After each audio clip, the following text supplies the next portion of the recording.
The world is facing many crises: the pandemic, climate change, the war in Ukraine, global inflation. The question is, how can we come together as a community to improve our collective future? Good afternoon, I'm Aparna Mukerji, host of the new CKLU program, Communal Living. Communal Living will be aired bi-weekly starting today. Our next episode will be on December 10th.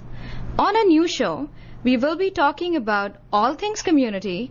We'll be looking at the community through different lenses, from science, culture, arts, medicine, literature, business, economic policies, and politics, of course, shedding light not only on the problems, but finding solutions, alternatives to issues such as perils of climate change, unaffordable scarce housing, inflation, economic disparity in our community, and most importantly, we will be talking about the resources that are currently available for people to make a difference in their own lives and the lives of others. With the warming of the planet, increasing cost of food and amenities, is sustainable, conscious living, sharing resources within the community, the solution to our problem. To gain more insight, today I am in conversation with Ms. Laura Blease, the founder and director of a non-for-profit organization, Seeds for Eco-Communities. Laura also works as a team leader for strategic planning and economic policy, Indigenous Affairs, Ontario, based in Canada. Thank you for joining us, Laura. How are you doing today? Greetings. I'm doing well, and thank you for the opportunity and invitation today from CKLU to be part of your Communal Living series. So happy to have you, Laura. It's for those of you who don't know, I volunteer for Seeds for Eco-Communities, and that's how I met Laura. And it's been a wonderful experience, just contributing to the community, working for the environment. So Laura, tell us more about the organization, Seeds for Eco-Communities, and what does it stand for? So Seeds for Eco-Communities is an Ontario-based not-for-profit organization with a global vision. We were established in 2016 as a means to share information, tools, and resources with people around the globe on how to live sustainable. Our focus is showing others how to live with instead of on their natural environment, and how to establish a respectful relationship with the surrounding lands and waters, as well as the broader community. This is becoming increasingly important with a changing climate and extreme weather events. Our niche at Seeds for Eco-Communities is sustainable, off-grid, community-based living. However, we also provide a number of general resources, including education on how to move the yardstick towards a more sustainable life. This is shared in many forms, including our lesson plans, fact sheets, tip sheets, blogs, videos, and we have a variety of activities for the youth. We also have a global directory of eco-communities around the world, so others in faraway places can connect in with like-minded people.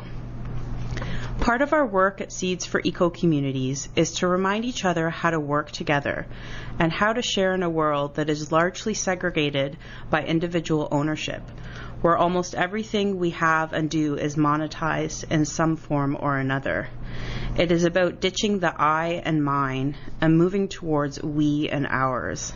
There are so many opportunities to improve efficiencies in what we do and how we live, which can result in substantial cost savings while doing our part to have a lighter footprint on Mother Earth. Very interesting. So Laura, now I do know that you have a wonderful government job. Why would you start a non-for-profit organization? Why would you take time out in your daily schedule and, dedicate it to doing something for the community? Please tell us more about yourself and what led you to start Seeds for Eco-Communities. I was always passionate about the natural environment, from making mud pies as a small child to loving to be in and around the water every chance I have. This led me to a path where I took environmental studies at school, and I started working at the Ontario Ministry of Environment. Here I helped to support the development of legislation and regulations to help protect the land and water for over 17 years. This fall, I transitioned over to Indigenous Affairs Ontario to focus my attention on the important and much-needed work to support Indigenous communities. Working with Indigenous communities has become an important part of both my professional and personal life for many years now, including the work we do at Seeds for Eco Communities. Working in government has provided me with many lessons, much professional growth, and establishment of many partnerships, and I'm very thankful for the opportunities I have had, including in leadership roles. For me, however, I felt like there was something more that could be done to help with the many pressures our planet is currently facing.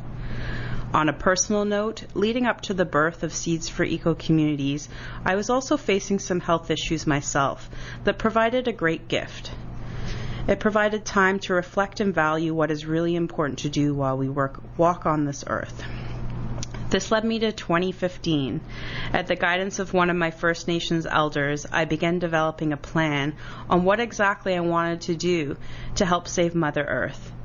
This plan, once developed, needed legs, and it was determined that the best vehicle to move forward was through the establishment of a not-for-profit organization. Hence, in 2016, Seeds for Eco Communities was born. Now, I find the term sustainable living very interesting. So for our listeners, if you could give us more insight into understanding sustainable living and the term eco-communities. What do they stand for? What do they mean? And how can the community benefit from living sustainably and living consciously? Sustainable living, from an environmental perspective, is how we can have a lighter footprint on Mother Earth. So from my perspective, it's thinking about all elements of your life, your activities, where you go, what you eat, what you do for work, and what type of house you live in. And then thinking about how each of these elements of your life take from or contribute to the health of our planet. Similarly, eco-communities are also defined in different ways as you travel around the world. One thing for sure is that they are all very unique. Many carry common principles on sustainable living, and they each have their own special interests, character, and unique design. At Seeds for Eco Communities, we define an eco-community as a group of like-minded people living together in harmony with their surrounding environment, sharing tools and resources to protect the earth for future generations. As mentioned, the scope and scale of an eco-community will differ as you move around to different geographies, as will the type of buildings that exist. This is largely driven by the local climate and the local laws in that region. At Seeds for Eco Communities, the concept of long-term sustainability is an important one, hence the reference to future generations. Eco-communities often accommodate a variety of permanent residents, from young to old, and the reason for this is to allow for that knowledge transfer on a healthy way of life into the future. Now, all over the world, we are seeing housing prices going up. Real estate is going up, and not a lot of young people can afford buying homes and are living on rent or are living out of their truck. There are many other terms such as net zero and low carbon footprint that are used by the media and by the government. What do you think about these terms, and in reference to sustainable housing, what do they mean? If you could give us more insight. Sure, and you're right, Aparna. There are a number of buzzwords around sustainable buildings that exist and some new ones that are emerging, each with their own unique scope. So let's have a look at these. When we talk about green home, this is a looser term that again is very subjective to the personal opinion. But typically green homes include buildings that are built to be environmentally sustainable, often including smaller physical size, use of high efficiency appliances, and or are powered by green energy such as solar or wind. Passive homes are structures that are built with nature in mind. These types of homes require less power as they maximize use of the sun and their surrounding environment to support heating and cooling. Now let's look at off-grid. These are buildings that are independent of public utilities. So what exactly does that mean? So if you live in a municipality, you would not rely on water or electricity distribution systems for your home. Net zero. This is a home which generates as much or more energy than it uses. This means that it has no needs from the grid.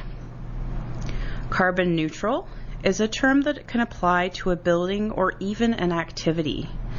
It is when we build or do something that creates carbon emissions, and we offset these emissions, often with a fee, so that our building or activity can be considered quote-unquote carbon neutral.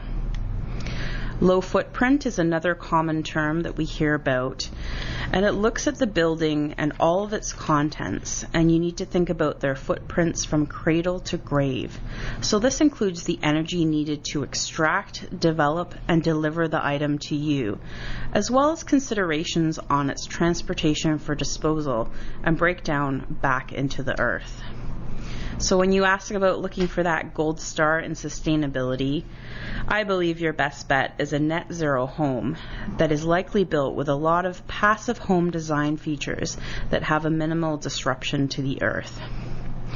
Net zero homes can help to curb the carbon emissions that come from our housing sector, which is very important in our ever-growing world. Now, with the growing population and limited resources, sustainable housing or living consciously, sharing resources within the community, being able to reach out to, your neighbors, to people all around you and connecting might be the solution to a bigger problem, which is definitely, the challenges we are facing around the world, but also on an emotional level, being able to connect with people. So I guess sustainable living has many different benefits. Now, with rapid industrialization, Laura, and increasing global temperatures, rising sea levels, who is going to be paying the price for climate change? The Earth is really home to us all, regardless of race, culture, political, or financial status. We are already seeing and experiencing the impacts to some degree in our lives of a changing climate. This was made abundantly clear over the past few years as we faced the COVID pandemic. We all saw the videos and pictures of how the environment rebounded with just a glimpse in time to rest from the planes, trains, automobiles, and the usual human busyness. However, it is not about us, the people, now. This impact reaches far beyond. It affects the animals, the plants, the soil, and the overall balance for all that exists. Those who will really be paying the price are our future generations. Even if we make drastic changes today, impacts from climate change will be felt many years from now. These youth also have a heavy load on their shoulders, with the responsibility that many feel to be leaders in helping to protect Mother Earth. When we come back from a musical break, we will continue our conversation with Ms. Laura Blease. Thank you for listening to Communal Living on 96.7 FM. Hi, welcome back. I'm Aparna Mukerji at CKLU. You're listening to Communal Living 96.7 FM. And I have with me Ms. Laura Blease from Seeds for Eco Communities, and we are talking about sustainable living, conscious living, and sustainable housing. So Laura, I am curious about your thoughts on indigenous wisdom and indigenous culture. How important is it to bring indigenous wisdom and Western science together to address the environmental challenges we face in Canada and around the globe? Thanks, Aparna. I am very humbled to have had the opportunity for many years now to sit side by side with a number of First Nations elders and Indigenous communities who are really leading the charge on why we need to protect this earth.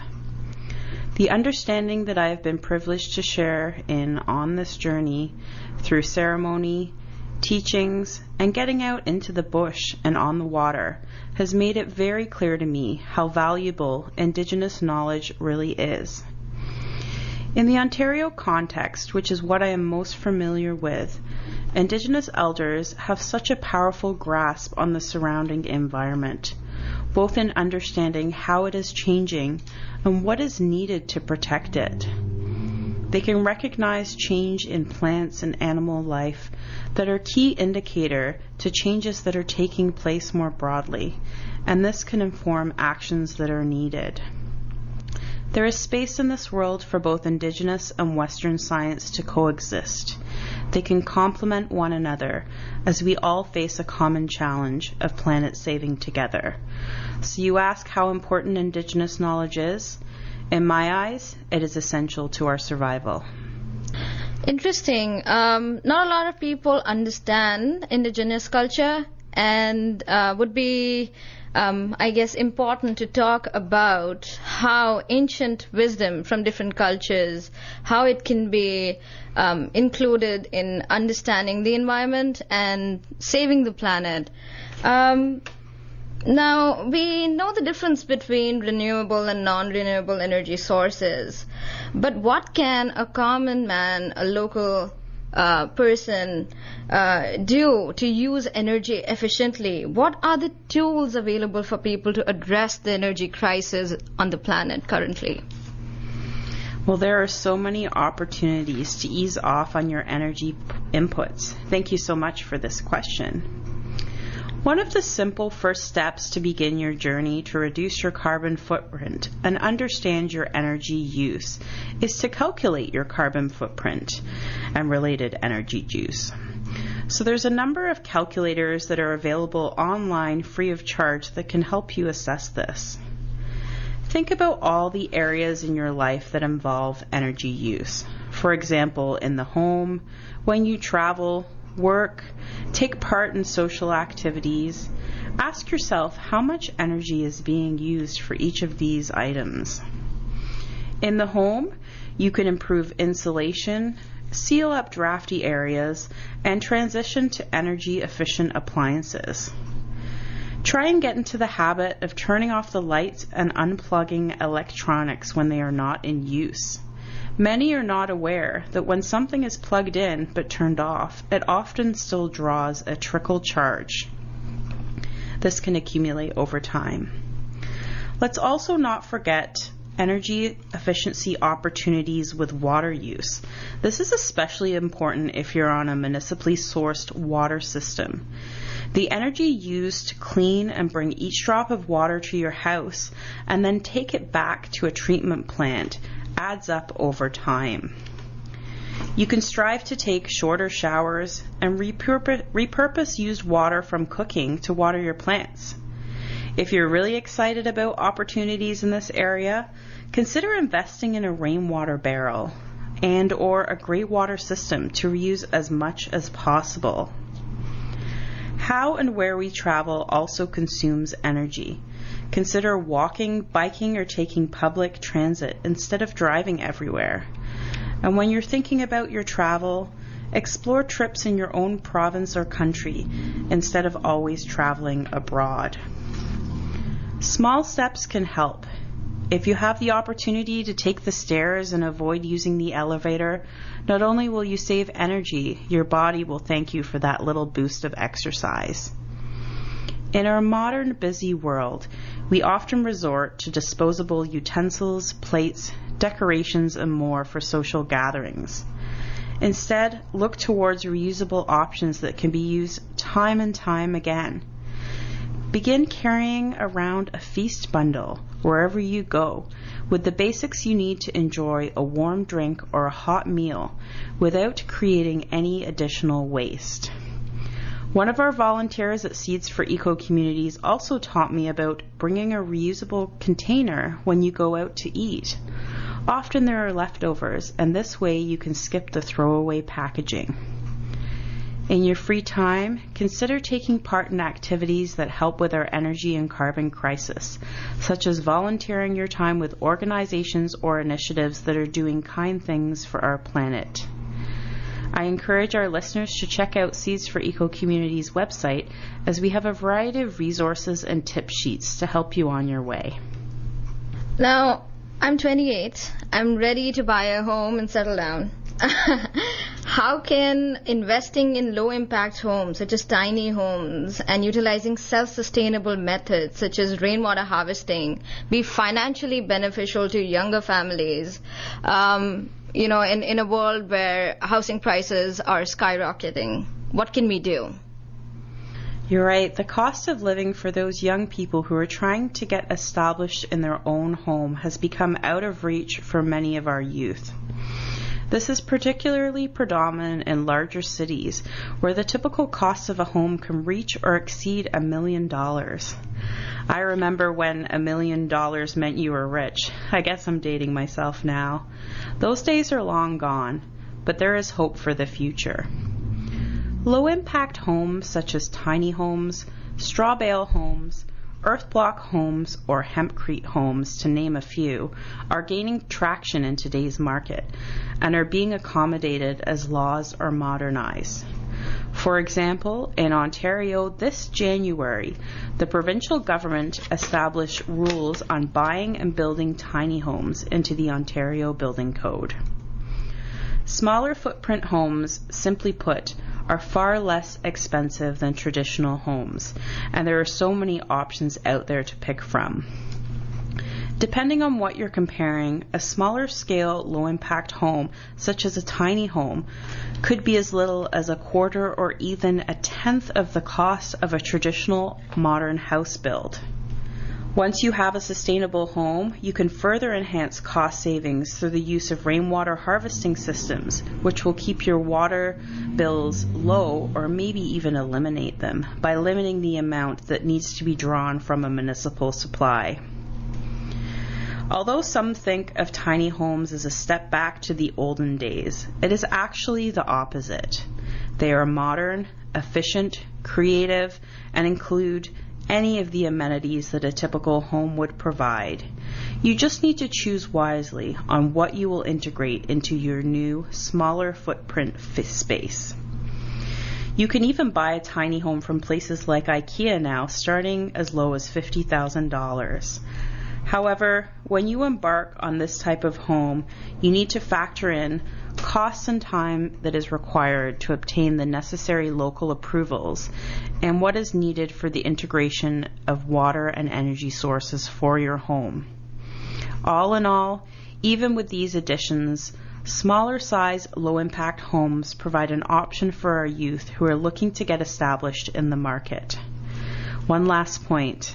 Another added financial bonus of this type of living is that maintenance is less, and if planned right, can be mostly taken care of by the homeowner. And think of all the time you'll save cleaning a smaller space. Thank you for sharing your thoughts, Laura, on tiny homes. I will definitely keep that in mind, and it's definitely something to consider. Now, for my listeners, I am going to be playing one of my favorite soundtracks, Christopher's Dream by David Lanz. I paint to it all the time. And when we come back from a musical break, we will continue our conversation with Miss Laura. You are listening to Communal Living at 96.7 FM.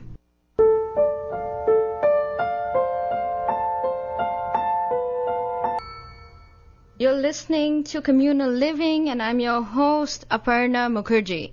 I'm in conversation with Miss Laura Blease from Seeds for Eco Communities, and we are talking about sustainable living.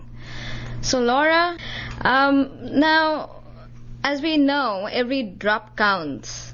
How can community members contribute to making a difference in saving the planet? Each and every one of us is here for a reason, and as part of this journey, I believe we all have a responsibility to take the time to do our part to help the many pressures facing Mother Earth. Don't be afraid to speak up. Get involved in community events, speak to your local, provincial, or federal politicians, and comment on policies that are proposed online through the federal, provincial, or local comment registries. consider volunteering for an organization that is working towards a sustainable future. If you don't have time for this, consider putting aside a few hours every few months to participate in events like shoreline cleanups or tree planting. A healthy planet comes in many forms. In addition to initiatives that contribute towards the physical health of the water, birds, butterflies, and bees, consider supporting a cause that is working towards improving mental and emotional health, a crisis facing much of the population today. There are many examples of organizations who could use a helping hand, including, for example, the Tiny Home Alliance Canada, which is a not-for-profit organization in support of tiny homes as a solution to sustainable housing in Canada.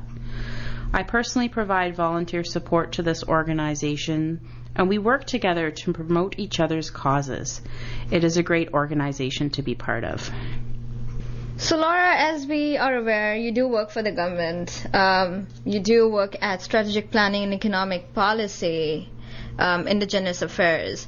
I am curious as to knowing your thoughts about what else can the government do to address the current challenges we are facing. All levels of government, local, provincial, national, and international, all have roles and responsibilities in addressing the challenges our planets face. Laws need to be modernized and need to be kept up to date with the evolving changes we are seeing all around us. This is especially important with a changing climate. Programs need real investments, and not just investments that provide supports through an election cycle, but ones that create long-term sustainable programs and financing towards ongoing improvements. Governments should also take a look at their carbon footprint, modernizing their buildings and practices to help drive change and to demonstrate leadership to others. I would also like to touch upon procurement for a moment. Governments have significant influence on purchasing power, with billions of dollars each year expended on goods and services. These purchases should be greened up, and innovation should be piloted through the many opportunities that exist every day in government procurement. Since the COVID pandemic, government workers have demonstrated how they can work efficiently and effectively from home. Although this cannot be applied to all jobs depending on the nature of the work, there is significant opportunity for savings in emissions when all the employees are not traveling to and from work 5 days a week. From what I understand, Laura, Seeds for Eco Communities is an organization that promotes sustainable living, spreads awareness about environmental challenges, and you're doing a lot of work with the Tiny Home Initiative. But I'm curious if, the different schools that can get involved, so high school students that could get involved with, different projects. Are there opportunities for students to be a part of the bigger picture here? Absolutely. Seeds for Eco Communities welcomes partnerships with schools of all kinds. Regardless of the age, there is always an opportunity for learning in this arena. We've developed a number of lesson plans that are available for free on our website and are targeted towards specific age groups. We also have under development a series of workshop presentations that we plan to bring forward to interested schools in the near future. If you know of a school who may benefit from these resources and learning Seeds for Eco Communities has to offer, feel free to reach out so we can begin collaborations. So I'm aware that you do have pilot research projects that are designed for students as well. Am I right? Yeah, definitely. We're always, one of our big pillars at Seeds for Eco Communities is increasing research and learning and understanding, and definitely looking to work together with students on that. We do have a number of youth who've joined Seeds for Eco Community through the Canada Summer Jobs Program and internships at a few schools also. How about individuals? Adults that would like to join in to Seeds and volunteer, or if they have an interesting research project idea, can they reach out to you? How do we do that? For sure. We always have volunteer opportunities available at Seeds for Eco Communities, and we welcome the continued growth of our team. As a not-for-profit organization, volunteers are really the backbone of our operations. At Seeds for Eco Communities, much of the work we undertake is delivered by these keen and kind individuals. So we're always looking for support in the area of research, content creation, new ideas for products, events, and fundraising, or supporting and grant application processes. And we continue to seek support in expanding our online presence for our 7 existing channels. This year, Seeds for Eco Communities also began to re-engage in our in-person events after the COVID pandemic with our information sharing booth. This year, we participated in Canada's Tiny House Show as well as the French River Powwow. And we look forward to continued participation in these types of events and opportunities as we move forward. And events such as these are really only made possible due to the time and commitment of the volunteers. And we're always looking forward to have others join the team and join in the fun.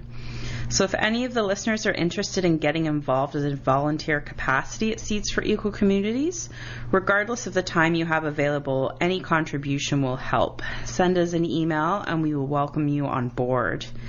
We are currently in the process of hiring a new communications director in a volunteer capacity, and we are accepting applications until the end of the weekend. So feel free to send yours in via email or a LinkedIn jobs ad for anyone who might be interested in participating.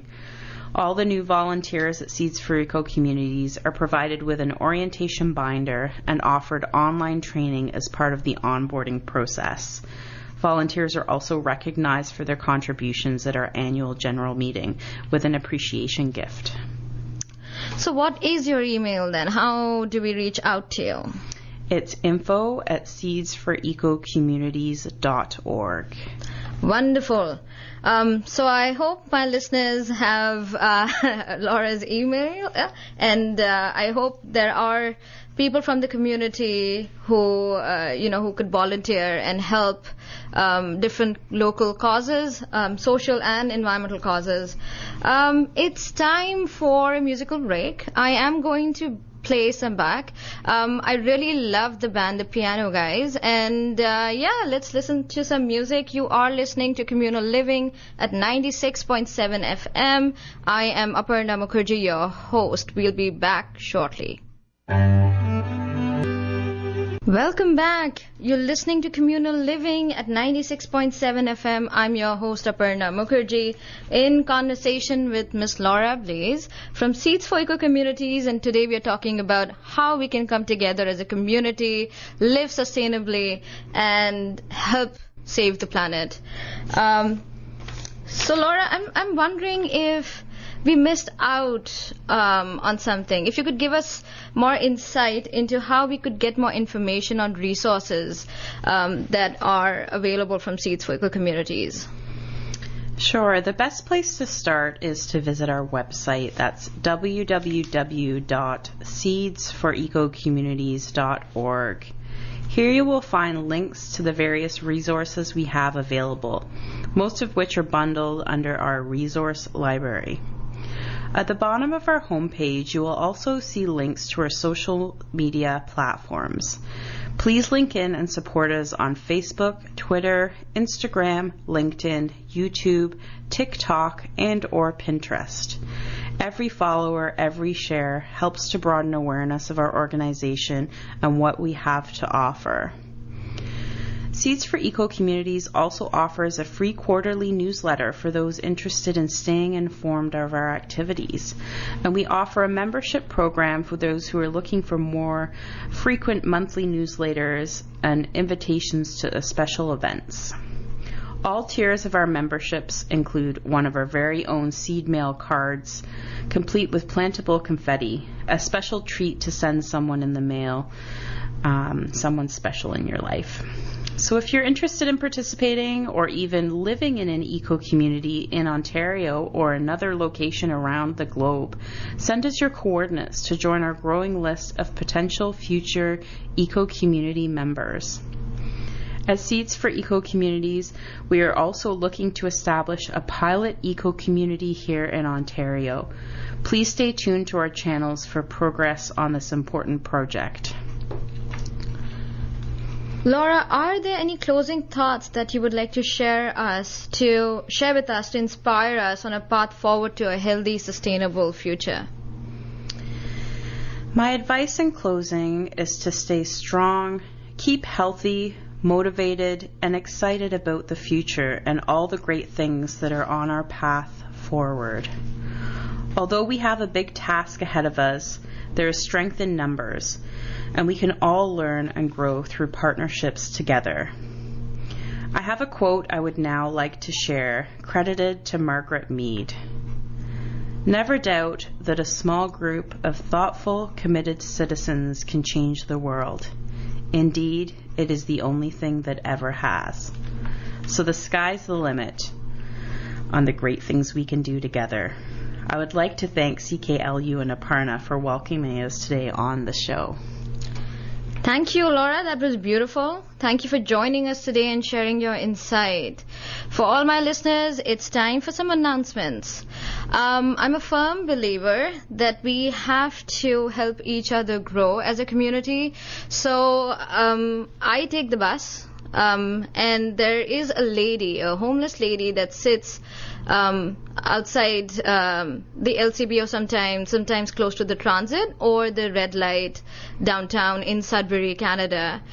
She sits in a wheelchair. She's in her 60s. She's native, and she sits out in the cold during the day. So if you want to help, you can give her food, clothing. She is looking for a double XL jacket and some winter pants.